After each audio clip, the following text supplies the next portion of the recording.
Tosubwe ekiddako ku AC Media UG. Oli musajja kachanga ofuna omuwalawo omuleeta ewona akukyalira okiwulira takoleza yadde ekikopo anti si mukyala nedda omukyala takola ebyo. Okay. Women do. A wife does more than continue, that. Continue. Enyumba yo nga bwagisanze bwagireka ogugwe gumu amanyi yajja kumupiica.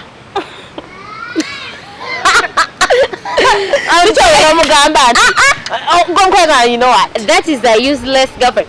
Ogugwe gwamanyi kumupiica. Okay. Kasita kiggwa nga mwetunuulira. Ng'ebikopo byanywereddemu abirekawo. Muwala, sweetheart, darling, that is out there. Ngoli mwana muwala. Try so much not to be a useless girlfriend. Nga njagala baddukiza nti ng'ennaku z'omwezi lumu January tugenda kubeera wano ku Forest Park golola nga balwanamu ne kasumaali bikonde ngumi ku ngumi omutwalo gumu okuyingira ate era nga emmeeza yakakadde kamu ebyokulya kwebiri ebyokunywa Forest Park emakindye jangu bujje nange tujja kubeera nga lumu January 2024 mujje omwaka tuguyingire nga tumaze okulabako. Anyway tukyagenda maaso Matilda, tukyagenda no maaso tewali buzibu tugendere ddala maaso Matilda. Ewe kwa tunaye twayogerako naye abantu babinyonyoka bulungi. Biriwa bino. What are your useless boyfriend? Ne useless girlfriend? Ibanji nawe. Ne useless, ne useful. Are there? Yeah, they are there. Wabera abantu nga oyera ne partner ne we atakugasa. So se chiulira wano fumite embozi. Nakubuulira. Kati gwe kyega tusabya na musajja nogane no musajja ne kati anyongerako ki. Gwe toyangako omutunga ayogere kye kintu. Anyway, nacho nchiulira. Omutunga I have the guy neninga ataina musajja. Muzabuje bachogera mu Luganda. I have a girlfriend neninga ataina girlfriend. Nti nafuna girlfriend wange ono ne bulamu bwange bwasigala bwebumu. Okitegeera.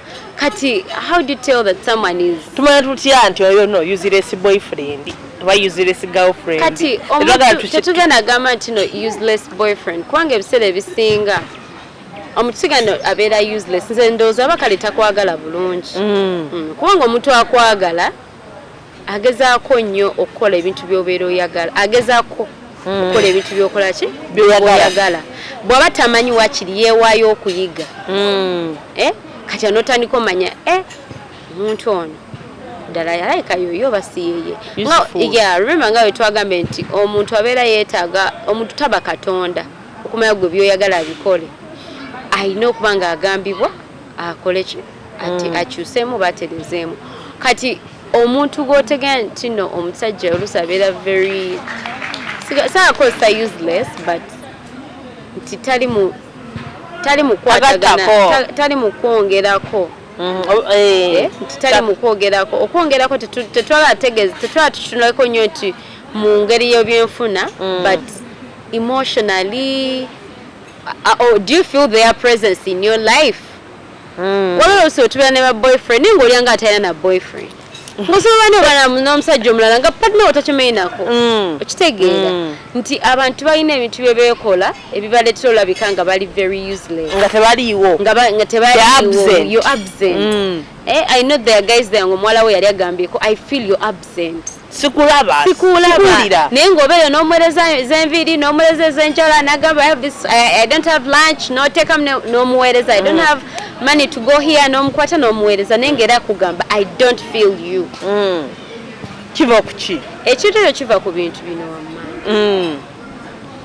How you tell that a guy is not being useful or he's being acting up ali mu kwekola obuntu bwebutategeera wabawo signs wabawo ebintu bye beekola omanyi relationship tutambulira nnyo ku signs that is why even red flags you can't tell red flags nga tolabye signs so kati omusajja nga tali gwogambira nti no ali useless nti ebiseera ebisinga abeera yeebulankanya ogenda mugamba you know I want to see you njagala kulabako yeefula bize ate jjukira ffenna abantu tulina nedda mukwano we all have things to do tewalawo omuntu nga ali idle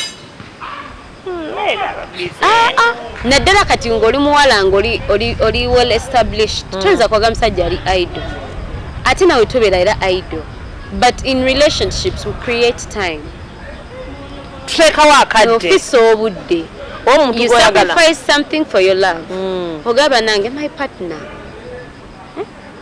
abadde nga ajagala kundaba naye ate nina emirimu either nogamba ngenda kugigattagatta ngikole gye nandikoze olunaku lwama ngikole in hours like 3 hours the rest of the day ngidedicatingira partner wange okitegeera so kati oyo omuntu olabya nti ebambi my partner comes through webanga nkoze eki bwetaaze signs endala ezibiwooza olabya nti noyo omuntu ali very useless to you omuntu nga they have bakiyita batya nga ayina amalala mangi nnyo nze sagala nnyo omuntu w'amalala nze omuntu kale sandiyagaliza muntu wange nange kenyini okwagala omuntu ow'amalala amangi eyeemanyi ennyo nti omuntu eyeemanyi nnyo aba muzibu nnyo eyeemanyi nti ndi mulungi eramu akasente kange namu sente zange manyi ndi kino manyi ndi mugezi ninamu erinnya lyange ninamu erinnya lyange I'm a known person everyone knows me what are you telling me kitegeera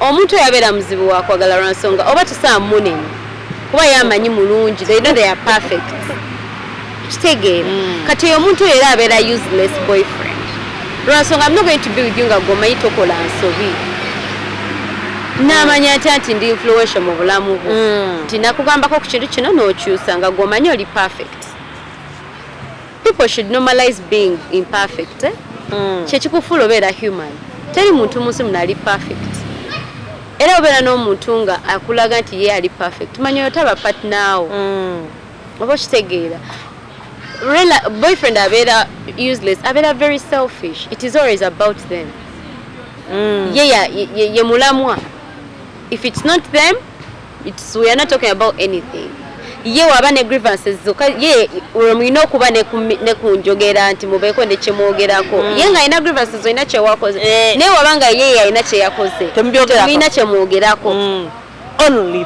only them ne bwotuuka nomugamba munnange the other time you did something ng'abibuzaabuza ng'akujja kumulaba mwiza oba mwogera tibannange nno munne luli wakola akantu saasanyuka ng'agamba omupiira gwa ssaawa meka mpozi omanyi abantu abamanyi okujja kumulamwa and that thing is so annoying oyogera ku nsonga natandika okudiverting omulala yadda they are really taking you for granted then omuntu omulala abeera useless omuntu okutakinga for granted eri abasajja nga kufuna nakola nti oli mukazi wa mpisa oli mukazi mulungi like you're loving them you're caring for them and they start taking you for granted akutwala bwotyo anjagala nnyo era byo byalina okukola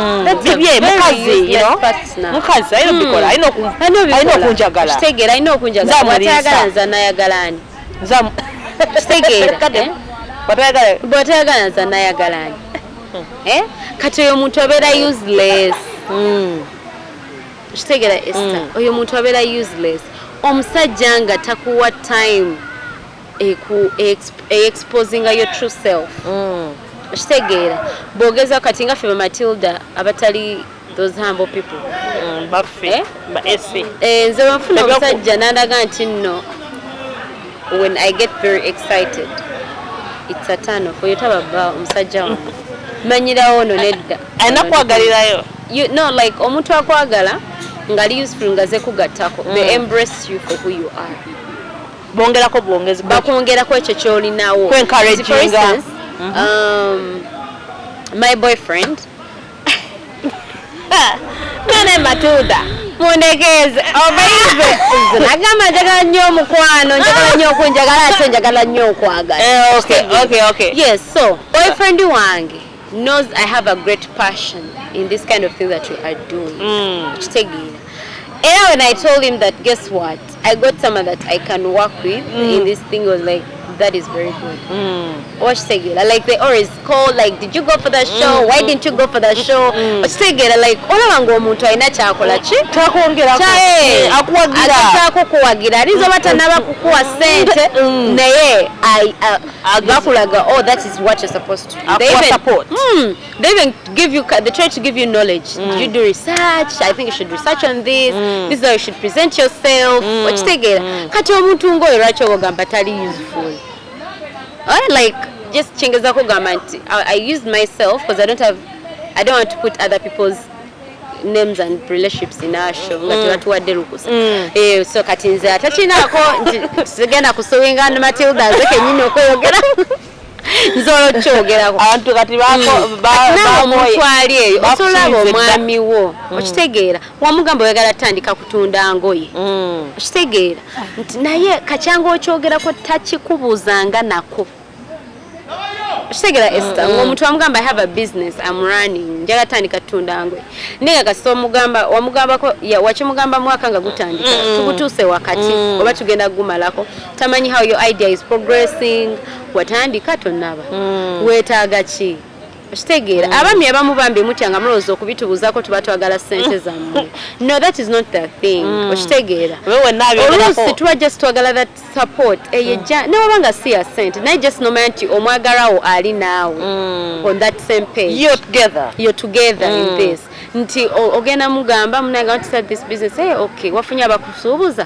kwanza oba togenda kumpa ssente naye nga maybe olina bosobola okunfunira abansuubuza engoye oba oluusi omugambe munnange njagala kukola mulimu bwe guti nga gwosobola okunyaba kufuna social network ng'ogirina ng'ogenda kola ki kunconnectinga social capital ng'ogirina bulungi nnyo nga seetaaga kubonaabona nnyo ng'ogenda kugamba wangambye yagala kukola mulimu ki nti okay nina abantu bendaba oluusi kati abantu batandise tourism companies kitegeera nga you tell them bunanga I want to start a tourism company okay you know omuntu wange you know that involvement you make you become very useful to your partner noba tomwadde ya $5 ninga nalwo olumuwa kuba ati nawe luzaamu nnyo amaanyi naye nga amaanyi agasingira ddala gavamu that support eyo did you do this how far have you gone you talk about things. How is the business going you ask you inquire you follow up kitusewa kati bana wangamba ko Esther kakati mutuse kuki Esther oyo how is Esther are you guys getting along olaba ngo omuntu abakola ki akusupportinga tebibeera ebyo nti munaye ngenda kola kino kali oba kitegera bulungi nnyo omuntu omulala boyfriend abeera useless ye boyfriend nga buli lwemu meeting nga ye bw'oba tomuwaddeeko muba temulina kye mukoze oba kitegera Esther nti if we've not gotten sexually connected every time we meet oyo bambi aba akumalira budde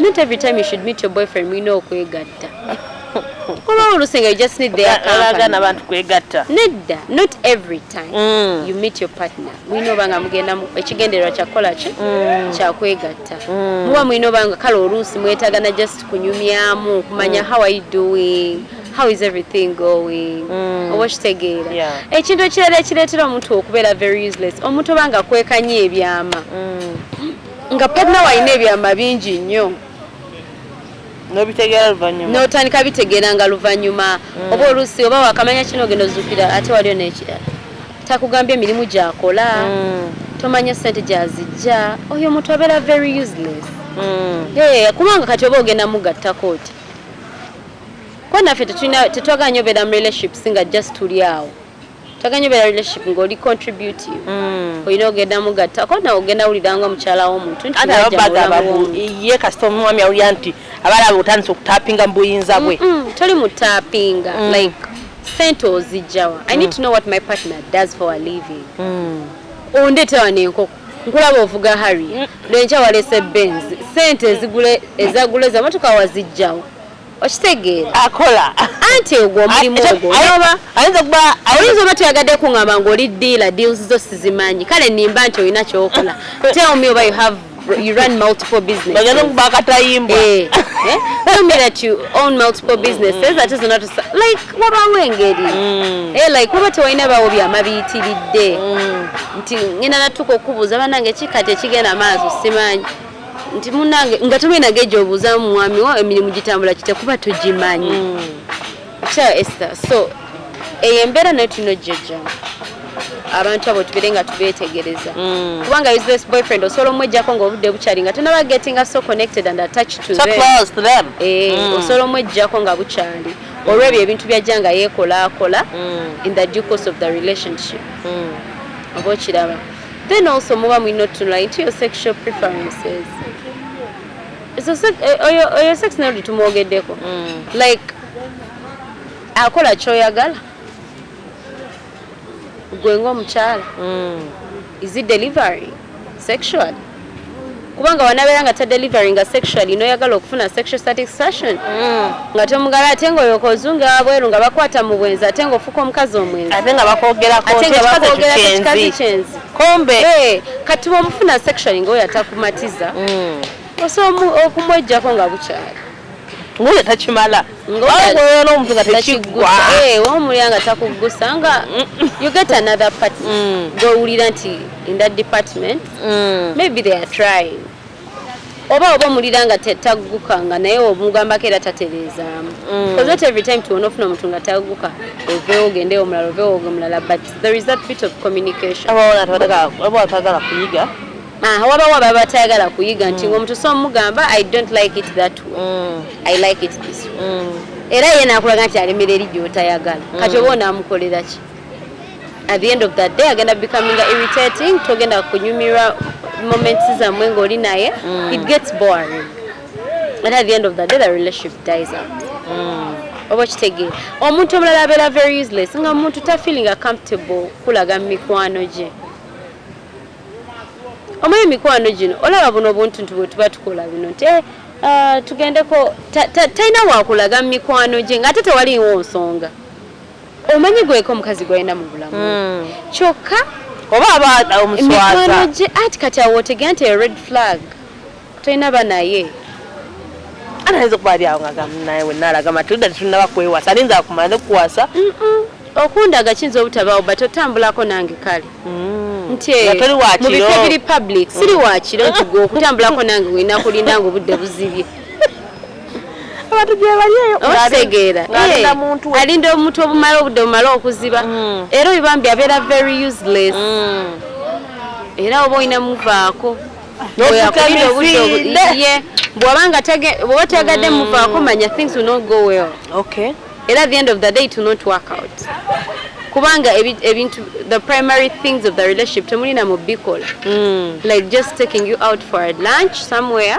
nga yawulira ali uncomfortable oyabeera very useless don't waste your time on such a man duka misinde go do other things you have money run like oyina okubeera nga oli very omanyi kati tulina oba mu bulamu buno nga tuli very smart when making certain decisions okitegeera olina omukazi n'abasajja bebatuukako Esther but it's not only on women's side nti otuuka okubeera n'omukyalo oli musajja olina omukazi okay we're also going to talk about the part of how you can tell this is a useless girlfriend okitegeera but let's first maybe finish up the girls nene olabanga omuntu omusajja oyo ye tali friendly mikwano gyo omugamba I'm going to be with Esther can you come along nze bisibyagala saagenda mikwano gyo where do you want to go osigala waka ati yes but it can't be all that time mikwano gyange olusi njagala gyo waliwo kububaga nga bagambe come with your partner negwe kacyanga tuwe dating nga tukolnya omwaka we've not going to an event together no like ati no what I'm trying to say is that hey obadde red flag ambadde sijegendereza a red flag like we never go out for functions with you and you're my partner you're my boyfriend not ever like waliwo bino nti namanyi Matilda nina tulinayo okwanjula naye omuntu agamba naye yambala gomesi oleko omuntu akwereza bifaananyi nti ndi kukwanjula tagamba no with my boys. I'm with my boys. Okitegeera. Waba muwala akugamba banange next week is Esther's week birthday will be at Skies. Okitegeera. No, do you think I can drop you? No, don't worry. I'll be getting an Uber. Oh, by the way, Esther has a car. She'll be picking us. Red flag. That is a red flag. Eranza semayi basajja be bayitamu bambi naye mbamujje mulinga muluma mutugambe ko tubaye ku magezi. That is a total red flag. Faba wala twagala okweragisa bababa. Nga twakwagadde bulungi. Nga nakwagadde bulungi nange. First of all, ntaku status. Okitegeera. Ekyokubiri mba njagala ko olw'olumu once in a while. Kati nganze olaba nze kapa yange gye nteeka ku profile. Bwe bali nnyo just a postcard.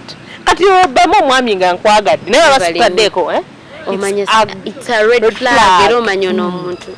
Ate mbagamba nti bati ajja baba bako. Era babayagala.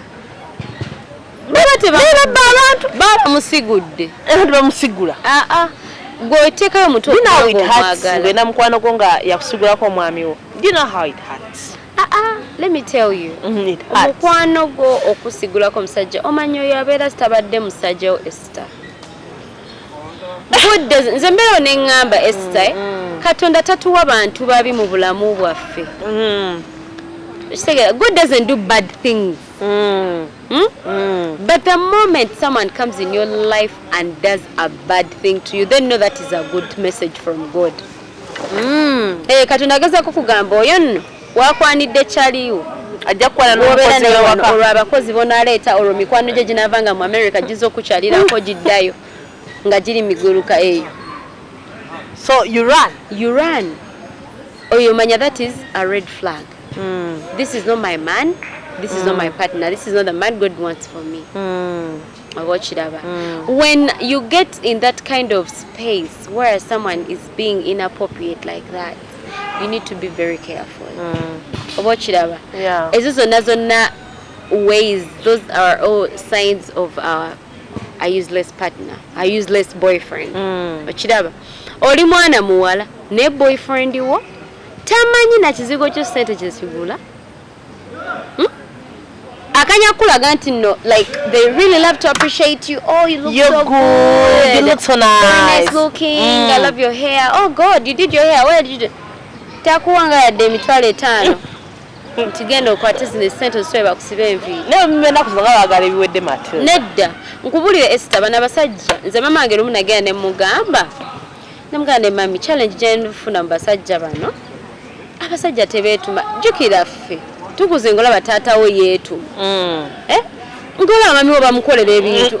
Nga tasabe nakusaba. Mubiro ne baye dad mimi wenajaga banange guess what dad wameyakolera ki.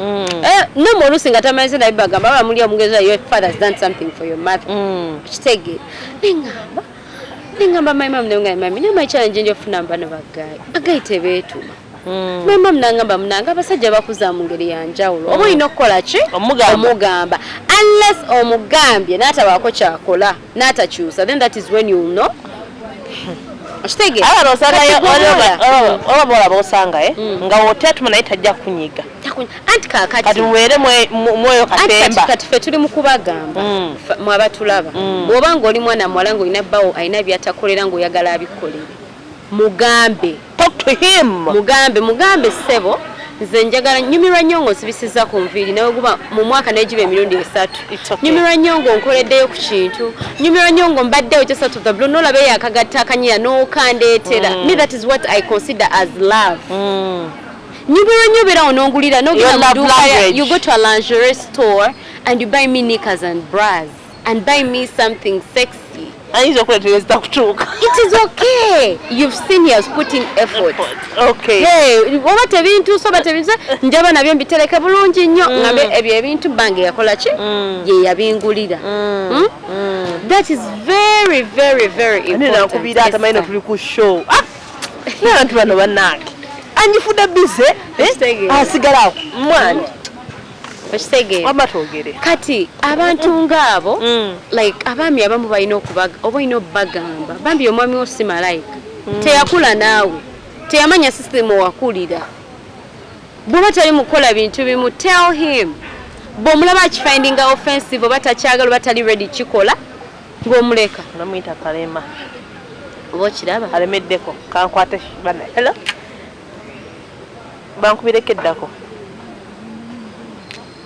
tugende mu maaso okiraba like omugamba era bw'omulaba nga takoze changes ezo ng'omanya man this is not a man for me ono omusajja kuba enjagala takolaki talinaako okitegeera ng'oyo there are so many signs Esther ez'omuntu gogamba this person is a useless boyfriend to me tali mukungasa useless girl tegeera kati ba useless girlfriend ate ba girlfriends abali useless bangu nnyo baakulaba wabawala tetumanyi ku pretending oli musajja kacyanga ofuna omuwalawo omuleeta ewo n'akukyalira okiwulira takoleza yadde ekikopo anti si mukyala nedda omukyala takola ebyo okay women do a wife does more than that continue enyumba yo nga bwagisanze continue yongera tuswaza mama enyumba yo nga bwagisanze bwagireka ogugwe gumu amanyi yajja kumupiica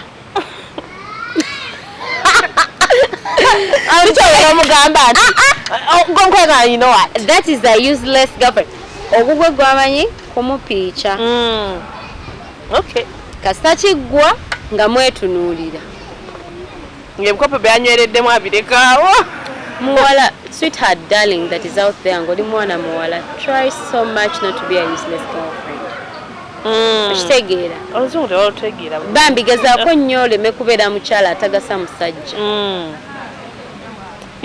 kigezeeko nnyo oliza obutamwoleza ngoye oliza obuta nga maybe toyagala kwoza ngoye alest yiiya gamba bannange tulina wano ku bantu bakwoleza ku ngoye leka ng'ozimuleteredde bazimuwoleza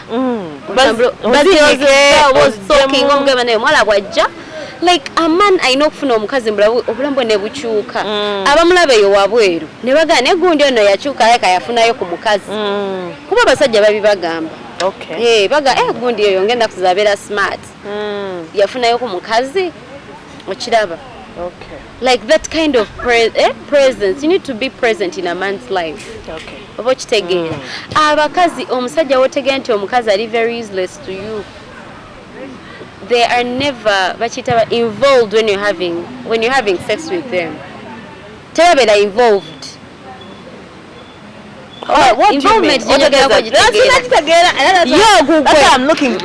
ogugwe ayagala kujagalamire awo okola byonna byokola ki byoyagala what do you want us to do? No, omukyala ali useful or a girlfriend that is interested in you and wants you and she wants you to love them and to appreciate them and to feel them.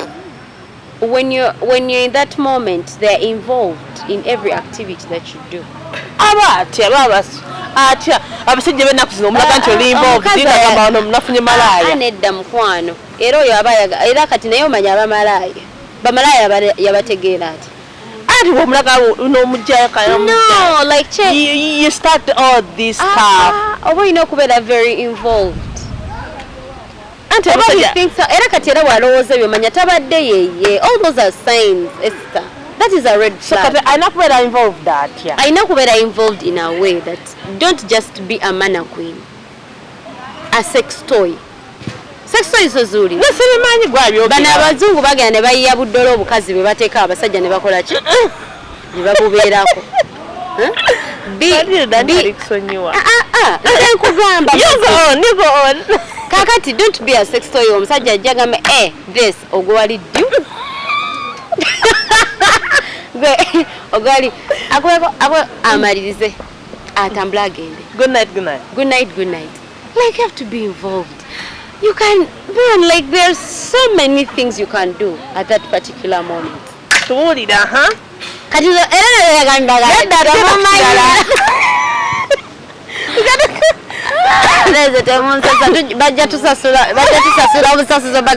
But anyway, you have to be involved. Abategera what I'm talking about bubango badde oli sexually active nga wali wenga siko no msajja nenze kyendo daba mukale ngoje kwali wamunga wali wabamu wali abamukali owe batyo yo yabamu abayina ensonyi abetya ng'akyaki kyebewosanga bajjako n'amataala nga olinza obanga n'ettaala olijjako naye nga weliba livuddeko omuntu akulya nti oli active omusajja tagaya very buvyakugweko no romance nothing no bathing you have to do nice things nga tebanaabye onaaba oluusi naye nga you have to be involved you need to explore that whole moment go on.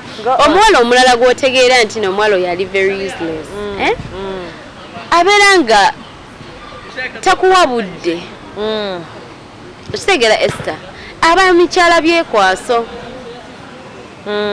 bw'omugamba munnange mbadde njaga kulabako eno weekend owulidde talabikako ayagala kulaba out of their own convenience nga yayagadde gwe bw'oyagala tabaawo okujjako ye ng'akoze eki ayagadde eri abawala be tumanyi ayagala aba boyfriend we ng'alina kasente kayagala weekend eno ndi mwavu akubira esimu kankube kuggaayo no tulabe nkimanyi ajja kunsaba okugenda omulaba naye awugo nagenda ajja bakukyakola ki kyampa era oyo omuwala ajja kwambala bulungi nnyo akubira essimu bw'obeera musajja nze banaye abasajja kambagambe fe abawala bwe twagala abasajja we become obsessive that is in our nature oba oyagala labagayo buli kaseera oyagala kugenda naye buli kaseera oyagala mukole ebintu negayo buli kaseera that is a woman that loves a man nga teyeekwasa talina kyamwagaza talina kyamugalako okuggyako omwagala only love nga ye amwagadde bwagazi aba ayagala mulaye buli kaseera ayagala boogere buli kaseera ayagala babeere nga bachatinga all the time okiraba era kasa omufuna nga yeekolabi yeefula busy fe abakazi tetubeera busy I'm very busy. You're very busy. You know me well. I know you very well. Very busy. Extremely. Nonga wafunye omusa. Ojuka wanga amatunda nina ensonga kyabera mu relationship esaawe. I don't want to be diverted. Yeah, I don't want to be diverted. Otegedde kyengamba. Bakumulamwa. Omulamwa gwo mayi lwaki oguvaako? Because ekiro mba ndowooza kikyempeeza abantu. Ate ngenda kubeera mu kuba. Weebale nnyo. Kyekyo kyenjogerako nti ffe abawala ku basajja be twagala tetuba busy. We will create that time. Thank you. Okitegedde? We will create that time. But the person that doesn't love you or is very useless to you, they will always keep up bringing excuses. Okay. Man, eri abawala bbaire betubeera nabo ngola yaddala ali very rude. Guy namukenanga, I don't want to talk. I'm tired, I want to sleep. Yes, she doesn't want to talk. Esther ngo omukazi akwagala bulungi ta. Okujjako ng'akwagala naye nga mwenyiigidde. Okitegeera nga you're having misunderstandings. No matter my girlfriend is annoyed at me. Neera wotegera wogambye nti no she's annoyed at you. Era oba okimanyi bulungi bw'aba tali munyiivu aba n'obudde bwo. Naye bwe kasonga ng'afuna girlfriend nga akyanga omufuna yeebulankanya bwebulankanya. Mukwano. Oba ku nnamba nkyamu. Oli omukazi atali wuwo duka ogenda muteekamu ezizo zonna nyini we ajja amutwale nze nkugamba okitegeera kati tulina okubeera nga tuli very thoughtful as we are getting these partners of ours nti ebyo ebintu Esther omukyala nga omukyala ekikufula sometimes okubeera very useless okubeera nga onyumyanyumya ennyaga boozi or you're not very selective with the judge that you have with your partner. Siga nanti no byo. Siga bozi ogeyo nogeyo oli oyogereko ono oyogereko oli. Muwembera mupangisa ba olwingira enju nga musumulula emboozi ba neighbor nga mubageyo okuva kwasooka ku muzigo ogusooka kwa paka kuba semba yenu. Okitegeera. Like oyina okubeera nga oyina ku mboozi ezigatta ezizimba. Oyina beera very constructive. Ogattako. Omusajja muyiyizeeyo munange nno nina gundi kakataka kennalabye wali siga nti no olina newo wakalabe just bweyogeza okitege you're trying to be a constructive woman munange nno nina akataka nno kennalaba wali simanyi tuyinza okukagula okitegeera tolina wadde ataano esa n'ekintu kyenalabidde okukugambako omusajja ali very useless omusajja ali useless aba takuteeka mu future plans ze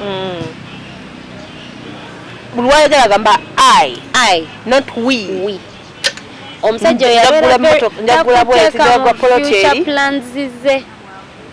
And Esther, that thing is very breaking. If you're with a man and he doesn't put you in his future plans, mwesonyiwe. Toli mu bijja maaso. Bwe mba mwogera ku future nga tabyagalira ddala yakugamba me I love to stay in the present.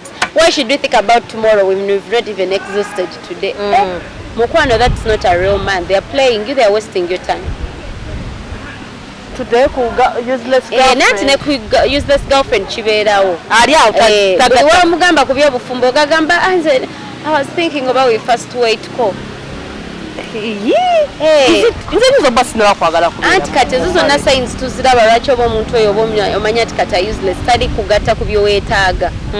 Nti gwoyagala bufumbo naye ate yagamba tali ready for marriage. Which is okay. Omugamba njagala abaana yakulaga I'm planning to have kids in 5 years to come. Katatu achi ebintu byange obyogera ku kamera. Because ebyo Ochiraba nti omuntu omugamba oli musajja oli n'omukyala omuwe wa plans. Munnange mbadde ngamba oba kati we tugula ettaka eryo. Sikulaba mbufu si ye muntu goyina okubeera naye. Omugamba need someone else. Oli n'omusajja mwogera munyumya how many kids do you want? Olina mukazi. Kano kagenda oli basajja. You're telling your partner, I want to have 8 kids. Yagamba me I want 1.